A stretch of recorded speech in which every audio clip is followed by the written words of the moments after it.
Okay, today I'm going to show you how to host a website on AWS by using the private S3 bucket, which have more security.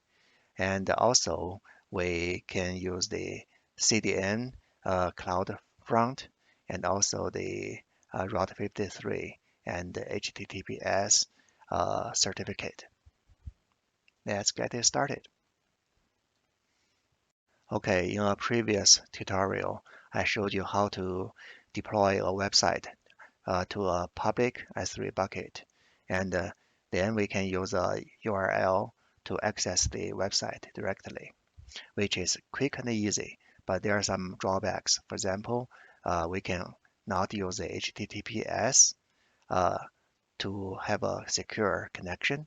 Second one, the public bucket has some vulnerabilities. So today I'm going to give you another solution which is much better.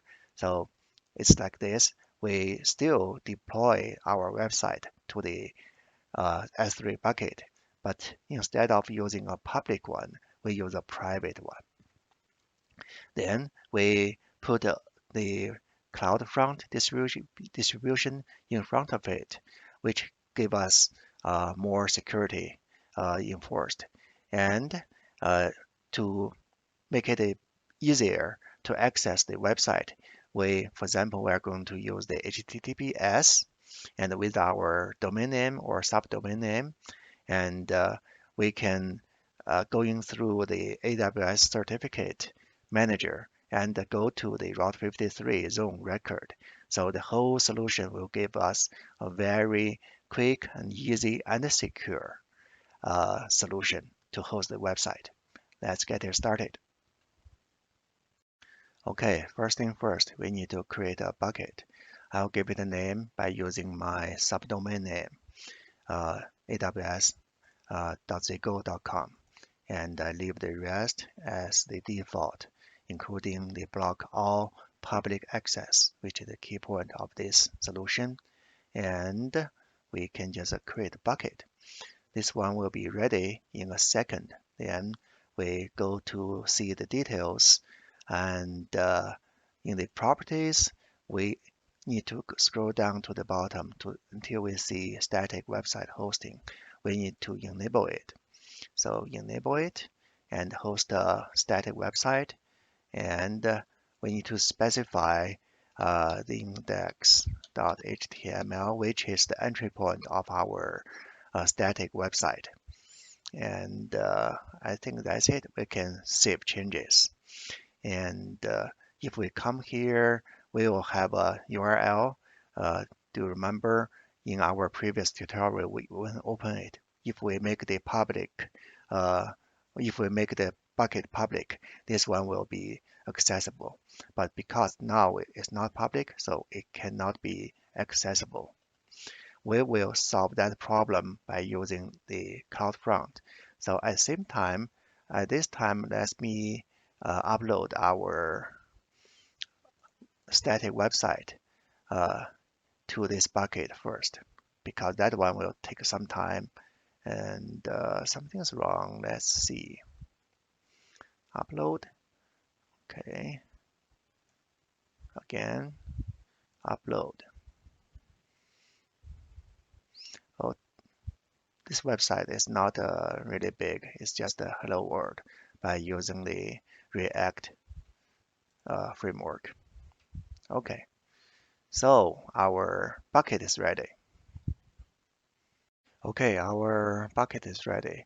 Our next step is to create a distribution in the CloudFront so that we will let this CloudFront to access the S3 bucket for us.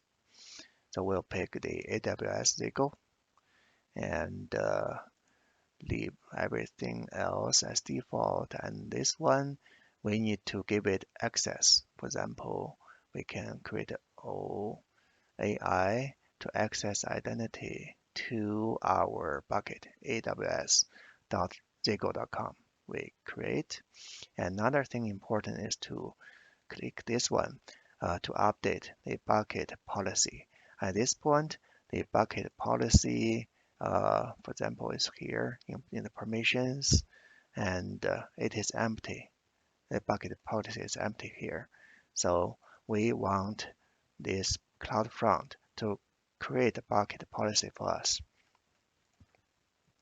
And next one is to enable, let me see, default and redirect HTTPS to HTTP to HTTPS. Then we can always have a secure connection. And scroll down, then we can have the alternative domain name. We're going to have the aws.zgo.com to access our CloudFront. So we specify it here. And for the SSH, to support HTTPS, we need to pick our certificate, which is associated with this domain.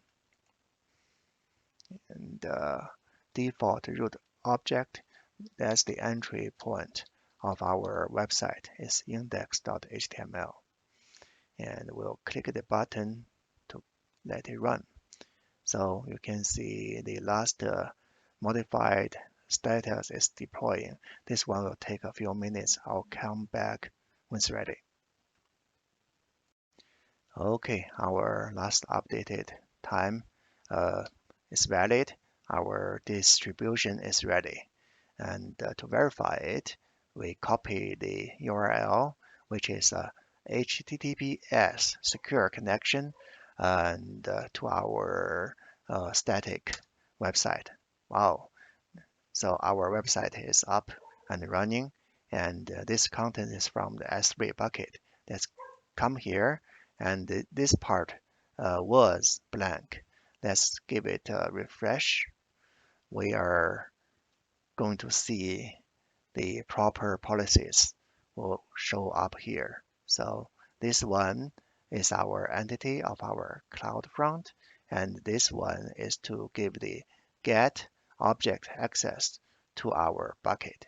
So everything is running and good.